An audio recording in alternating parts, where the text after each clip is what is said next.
আসসালামু আলাইকুম, কেমন আছেন আপনারা সবাই? আশা করি সবাই অনেক ভালো আছেন। আপনাদের দোয়া এবং আল্লাহ তাআলার অশেষ রহমতে আমরা অনেক বেশি ভালো আছি। আজকে আমরা খাসির মাংস রান্না করব, তা কাঁঠালের বিচি দিয়ে। তার জন্য আমার আম্মু এখানে মশলাপাতি রেডি করে রেখেছে। এখানে আছে আদা রসুন বাটা এবং কাঁচামরিচ বাটা, পেঁয়াজ বাটা এবং তার সাথে আছে জিরা, লবঙ্গ, এলাচ আর যা যা মাংস রান্না করতে লাগে সেই সকল জিনিস, যেমন গোলমরিচ আরও এসব কিছু। আর এখানে আমার ভাই আমাদের সাহায্য করতেছে চুলা পর্যন্ত তরকারিগুলো নিয়ে দেওয়ার জন্য। এমনিতে কোনোদিনই সাহায্য করে না, তো আজকে একটু সাহায্য করছে দেখে আমি স্পেশালি তাকে একটু স্পেশাল ফিল করাচ্ছিলাম আর কি। আর এখানে আমার বিড়ালটা কি বলতেছে জানেন?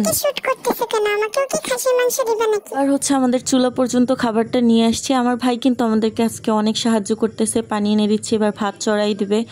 যাই হোক, একটু পরে আম্মু রান্নাটা বসাই দিবে চুলায়। আর খাসির মাংস কিন্তু অনেকে রান্না করতে পারে না, অনেকে রান্না করলে আমি গন্ধ পাই, স্পেশাল ঘ্রাণ। কিন্তু আমার মা এত মশলা দিয়ে এত স্পেশাল ভাবে রান্না করছে যে কোনো বাজে গন্ধ আসে নাই। যে খেতে পারে না গন্ধের জন্য তারও খাইতে হবে এটা। আর একটা গভীর স্পেশাল জিনিস আপনাদের জানাই, এই যে তেলটা দেখছেন কড়াইয়ে রান্না নাড়াচাড়া করছে, এই তেলটা গরুর মাংসের তেল।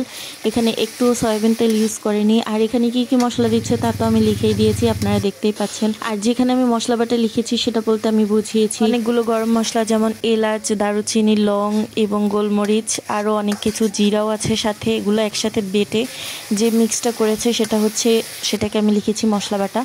যাই হোক, আপনারা দেখতেই পাচ্ছেন সব কিছু দিয়ে সুন্দরভাবে মাংসটাকে গ্রেভিটাকে সুন্দরভাবে কষিয়ে নিবে।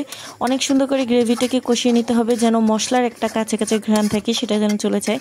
কারণ তরকারি থেকে যদি মশলার কাঁচা ঘ্রাণটা আসে হলেও কিন্তু সেই তরকারিটা খাওয়া যায় না। তাই সব কিছু সুন্দর করে অনেক ভালো করে পারফেক্ট করে কুক করতে হয়, যেন কোনো কিছু থেকেই বাজে স্মেল না আসে, যেন খাওয়ার মতো একটা সুন্দর স্মেল আসে।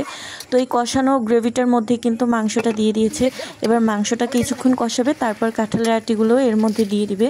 তো মাংসটা সুন্দর করে অনেকক্ষণ বসে কিন্তু কষিয়ে নিয়েছে। এবার এর মধ্যে কাঁঠালের বিচিটা দিয়ে দিচ্ছে। আর মাংসটা যদি সুন্দর মতো না কষানো হয় তাহলে কেমন যেন একটা গন্ধ আসে ছাগলের মাংস থেকে। তো মাংসটা অবশ্যই অনেক সুন্দর করে কষিয়ে নিতে হবে। এবার কাঁঠালের আটি দিয়ে ভালোভাবে নেড়েচেড়ে এটাকেও কিছুক্ষণ কষিয়ে নিবে। তারপর ভালোভাবে কষিয়ে নেওয়ার পর সবগুলো ভালোভাবে কষানো হয়ে গেলে তার মধ্যে কিন্তু পরিমাণ মতো ঝোল দিয়ে দিবে। বাইরে অনেক বৃষ্টি শুরু হয়ে গিয়েছিল, তাই ঝোল দেওয়ার ক্লিপটা আর নেওয়া হয়নি। আর মাংসটা ঘরে নিয়ে গিয়েছিল, তো ঝোল পরিমাণ মতো দিয়ে দিয়েছে। আপনি যদি অনেক বেশি ঝোল খান তো অনেক বেশি ঝোল দিবেন। ঝোল সবার মন মতো। আর আমাদের তরকারিটা কিন্তু রান্না হয়ে গেছে। কেমন লাগলো? খেতে সুন্দরই লাগছে, আপনারাও বাসায় ট্রাই করবেন। ঘরের খাবার খান, সুস্থ থাকুন, আল্লাহ হাফেজ।